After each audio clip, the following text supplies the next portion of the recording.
Zealot. Yeah, this is another one of those Hwaseong brands that's been around for quite a while, but unfortunately, unlike other brands like Earfun or Tribbit, Zealot has never made anything that's remarkably good. At least not that I know of. And they have a lot of speakers. They probably are one of the companies from Hwaseong that had the most speakers in their lineup, more than a dozen, like a lot of speakers, even more so than Anchor, which constantly come up with new speakers. Zealot has a lot.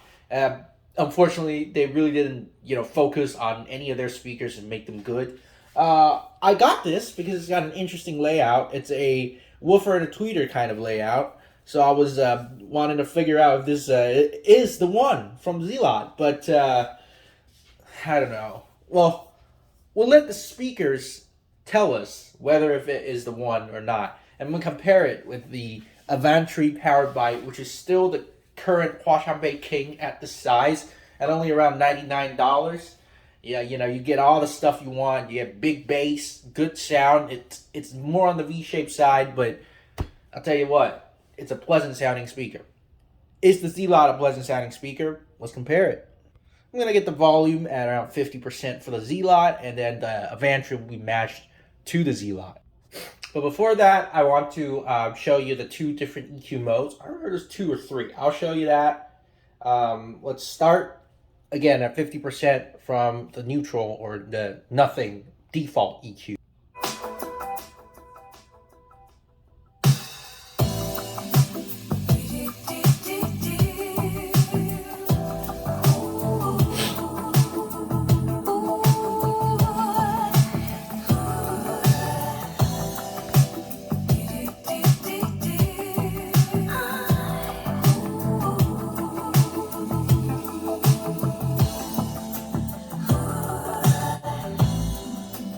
Is it just a dream I'm having inside my fantasies? Come to me. You are in my thoughts. I never stray from the heart of you. Come to me. And if we can be on the surface, we can be under the water.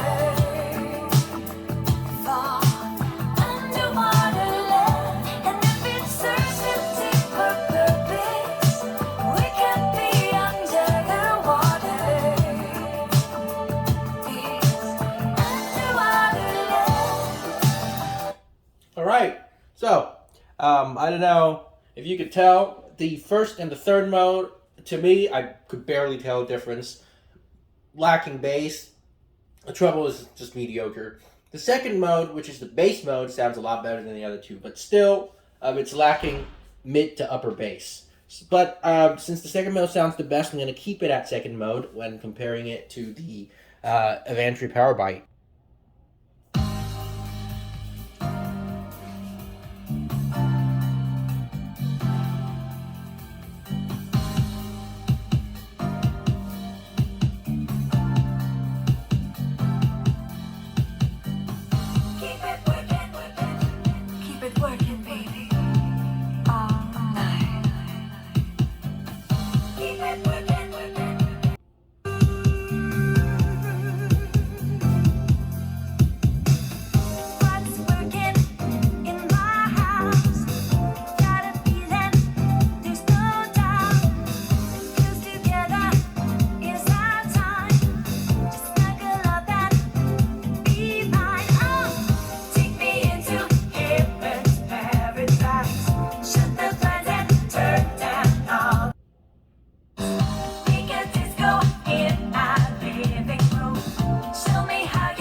So we're gonna crank them all the way up to the maximum. Let's start from the Zealot first.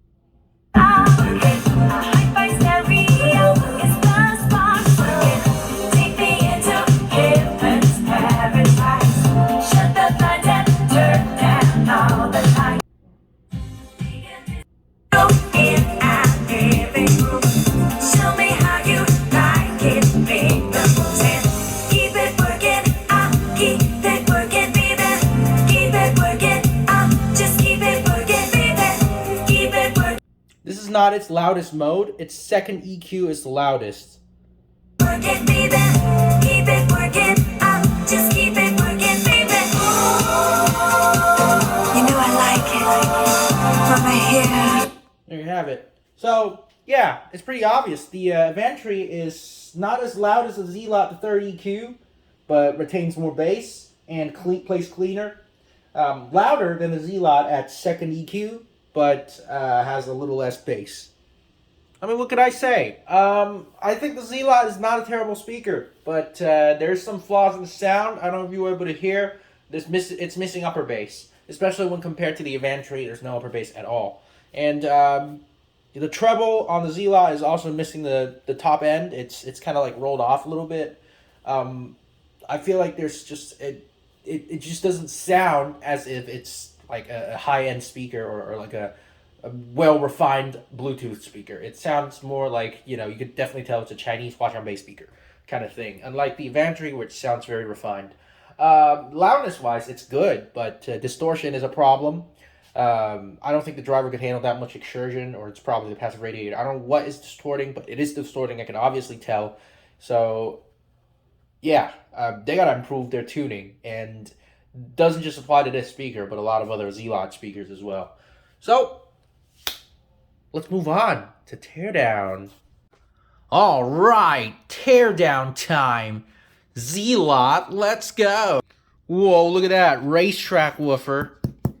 And a dome tweeter. Fancy, fancy. Let's keep going. All right, I've gotten it taken all apart. Let's start from the circuit board.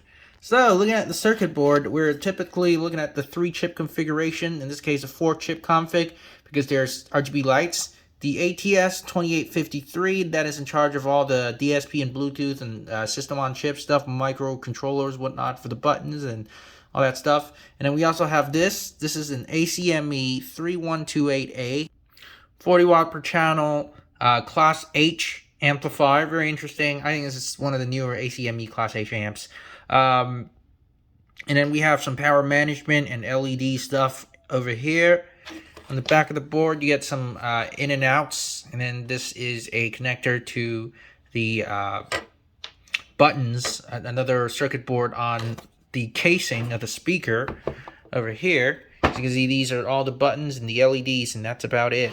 That's basically the circuitry. Let's take a look at the battery. We're looking at lithium-ion batteries, 21700, 8,000 milliamp hours. So that's actually, I think that's wrong. It should be like 4,000 milliamp hours, or maybe 3,000 something, because it's a 7.4 volt battery. So I think they're lying on that. Big bad. I saw scam alert. There's no way.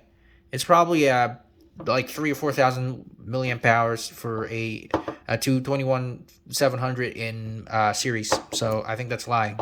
I don't have anything to test, but that just looks very sketchy. Keep in mind, you need 4 18650s,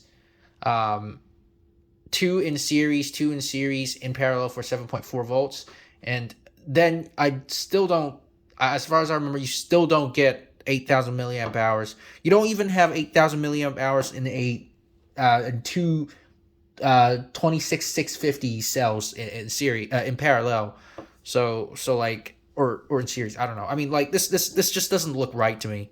That is 8,000 milliamp hours. That's bullshit. I call it cap. So yeah, there's only 2 cells. I would have believed it if there was 4, but yep, nope. This is the LED for the 2 passive radiators. Here we have a tweeter.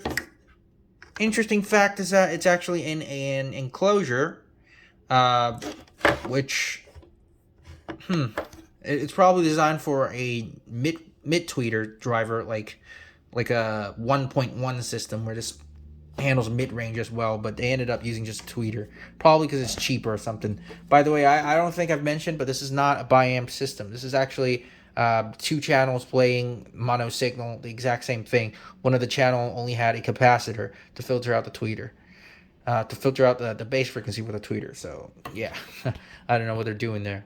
And here we have the woofer. This is a very interesting oval woofer. This is actually a really good woofer, you know, big neodymium magnet and all that. Just there's no vent on it whatsoever, so I don't know about mechanical noise. Would make a test and I would post it in shorts, so go check that out. Yeah, well, that's it. That's the teardown of the speaker. Well, let's do a quick summary then. So first, let's talk about sound. I think the speaker sounds okay, but with the grill on, or the fabric cover on it, it kind of gets a little muffled, especially because I don't know if you could see it, the logo is huge, and that logo kind of changes the sound a little bit when it's like right in front of the speaker. That's the only flaw I have in sound. Also, another issue with the sound is that the bass is kind of lacking, in my opinion. I think it has deep bass. It plays very deep, but the mid to upper bass is basically missing. So I think it doesn't sound as full as you would imagine. The passive radiator is tuned a little too low. That would be the thing I would want to point out. Other than that, it sounds pretty decent. Let's talk about the build quality. So first of all, they managed to use the 2-channel amplifier unit. Why not just make it biamped? I don't really understand. So yeah, this is not, at least not from what I could see, it is not a biamped system. Battery has very sketchy ratings, so that's also another minus in terms of build quality. Other than that, the build quality I would say is reasonably good. It's got some rubber seal. The woofer is decent. The tweeter is decent too. Everything is well sealed and wet and all that. I would say the build quality is okay, but there's a couple of things that is quite sketchy about it. And then let's talk about engineering. So yeah, again, in engineering, I think the problem is passive radiators. I think they're tuned, unlike a lot of other speakers, a little too low in this case. They should bring the resonance frequency up by a couple hertz, so that would have better bass. It might not reach as deep, but it would sound a lot fuller than how it is now. And you don't need to toggle with DSP too much to alter the mid to upper bass to make it sound good. And in that case, you know, might overload the DSP and you get distortion issues and whatnot. So overall, I'd say this is an okay speaker. If you're paying for $85, I would just want to point out there are better options out there. But if you want to get it, it's not that horrible. I wouldn't recommend it, but I wouldn't say don't buy it. So I guess that wraps it all up.